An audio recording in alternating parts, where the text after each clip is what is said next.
पहले किसी की सरकार थी, न सड़क, न बिजली, न स्वास्थ्य में कोई तरह की दवाई।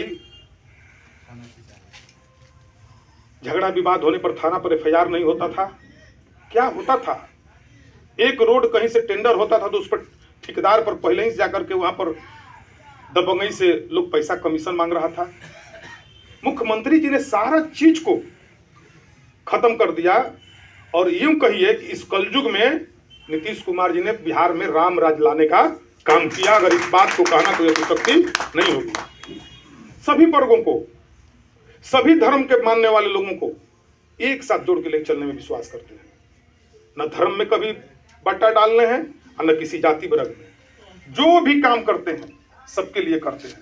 साइकिल की योजना चला तो एक अपर क्लास के बेटी को भी मिला, तो एक दलित परिवार और बैकवर्ड क्लास की भी बेटी को मिला। वृद्धा पेंशन जो मिल रहा है, पहले 400 और आज 1100, तो उसमें जात देख के नहीं, एक गरीब को भी मिल रहा है, एक किसान को भी मिल रहा है, एक संपन्न भी आदमी को मिल रहा है। अगर यूं भी कह दिया जाए कि नीतीश बाबू इस कलयुग में भगवान के अवतार के रूप में एक मनुष्य में जन्म लेकर भी कोई अतिशक्ति नहीं होगा।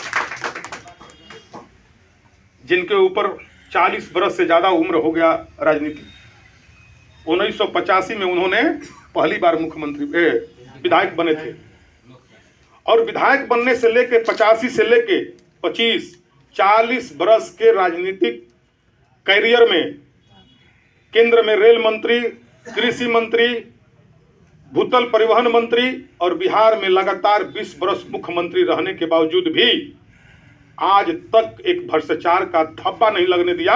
वो व्यक्ति को अगर भगवान नहीं कहिएगा तो क्या कर सकते?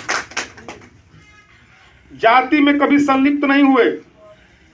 उनके वर्ग के लोग कभी सड़क पर नंगा नाच नहीं किया। क्या मैं गलत बोल रहा हूं कि सही बोल रहा हूं? और आज तक परिवारवाद में कभी सिमटने का काम उन्होंने नहीं किया।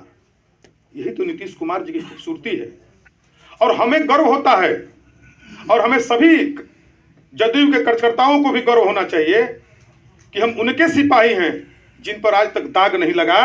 और हम जब से नीतीश बाबू आए हैं तब से बिहार को बनाने का काम किया है। अगर बिहार को बनाने वाला में अगर नाम अंकित करना होगा, लिखा जाएगा, तो जनता दल यूनाइटेड के एक एक कार्यकर्ता का नाम बिहार को बनाने वाला में लिखा जाएगा, बिहार को बिगाड़ने वाला में नहीं लिखा जाएगा। देश के आदरणीय प्रधानमंत्री मोदी जी, आदरणीय चिराग पासवान जी, आदरणीय उपेंद्र कुशवाहा जी, आदरणीय मांझी जी, इन सभी नेताओं पर आज तक कोई दाग नहीं लगा। और उनकी फौज, उनका गठबंधन एक तरफ और वो लोग एक तरफ। बिहार ने की जनता ने, महान जनता ने यह दिखा दिया, करगहर के देवतुल्य जनता ने यह दिखा दिया कि जो गठबंधन एनडीए का है, जिस पर आज तो कोई दाग नहीं लगा, हम उसको जिता करके और इस बिहार में भारी बहुमत से सरकार बनाने का काम किया।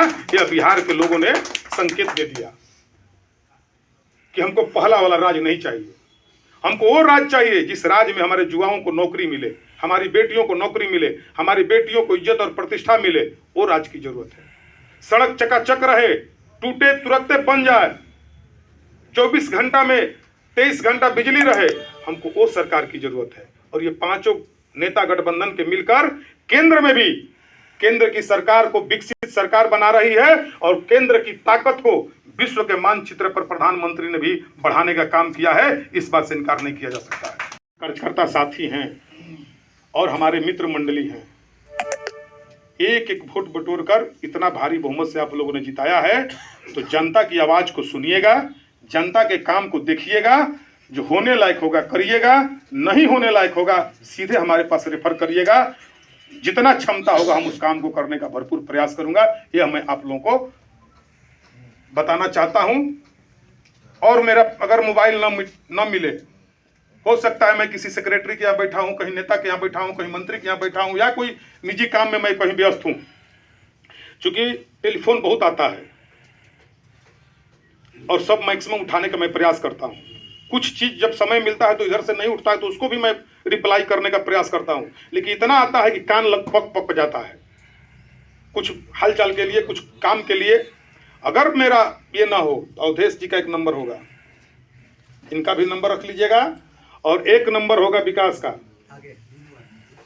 नंबर रख लीजिएगा।